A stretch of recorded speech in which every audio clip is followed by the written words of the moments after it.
Workers' compensation. Why is it important to know who your actual employer is? Well, of course, the workers' compensation plays a big part in knowing that and why it is important. And we are lucky that we have Catherine Stone from Barbas Law here to talk about this. And, you know, I kind of use the word workers' compensation to get everybody's attention because I know we talk a lot about this, but this is one aspect we haven't covered.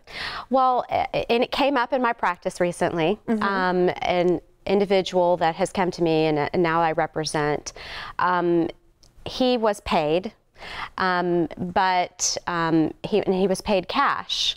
And so it's kind of like in a construction industry case. Okay. And right now we have multiple employers involved, or multiple employers that we're looking into, because he didn't know who his actual employer was. He thought he knew which one was his employer, but he's not quite sure. And the construction industry is a little bit different. But with regards to a lot of other employees, there are things called employee leasing companies. We call them PEOs. Okay. And they basically lease employees to small businesses. Could be large businesses too, but basically they take on the responsibility of handling all the taxes.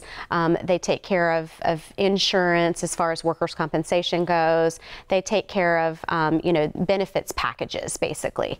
Okay. And so then they lease the employee to a business. So the business pays them a premium, and it takes care of all the payroll, all the insurance, and they don't have any of basically the HR responsibilities with regards to that. There's also staffing agencies, which is more of a temporary assignment of employees.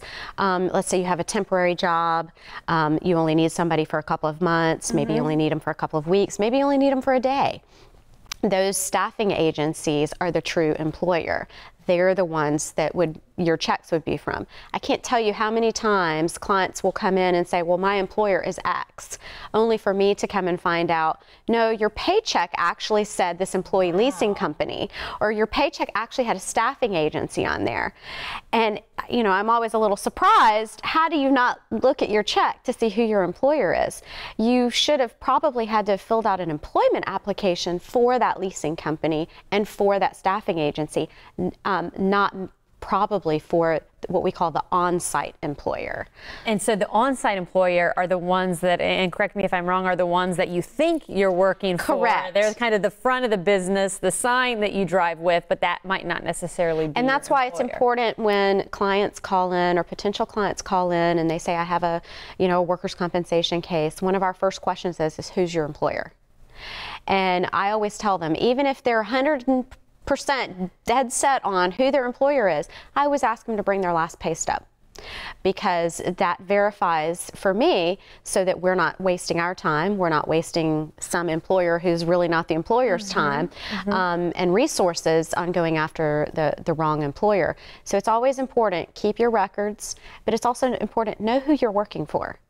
It sounds so simple, but it's until you get hurt, and then who do you go after? Because that employer will be the one that has an insurance policy, or should have an insurance policy. So that on-site employer may or may not have its own policy separate and apart, but their carrier wouldn't be the one that's responsible. It would be your true employer. How common is this? I mean, for you to see in your practice, it seems like it's more common than one would think. Well, we call the employee leasing companies, the PEOs, have become increasingly popular. Especially, I see them predominantly in certain segments of industries. I see them in smaller businesses, because it takes a lot of the hassle with regards to benefits and taxes and payroll and all. It basically eliminates that for a small business owner. So they're excellent companies, and they're very useful especially for small to mid-sized businesses. And then staffing agencies, if someone needs a computer expert to come in and set up a system, or there's all kinds of staffing agencies for day laborers to people with specific knowledge. But again, they're the ones that are assuming all of those duties and not the on-site employer. Well, like you say, know your employer. And also, you can know your rights. And if you have any questions about your rights, be sure to give Catherine and her team a call, 1-800-BARBAS-LAW, or go to barbaslaw.com/knowyourrights.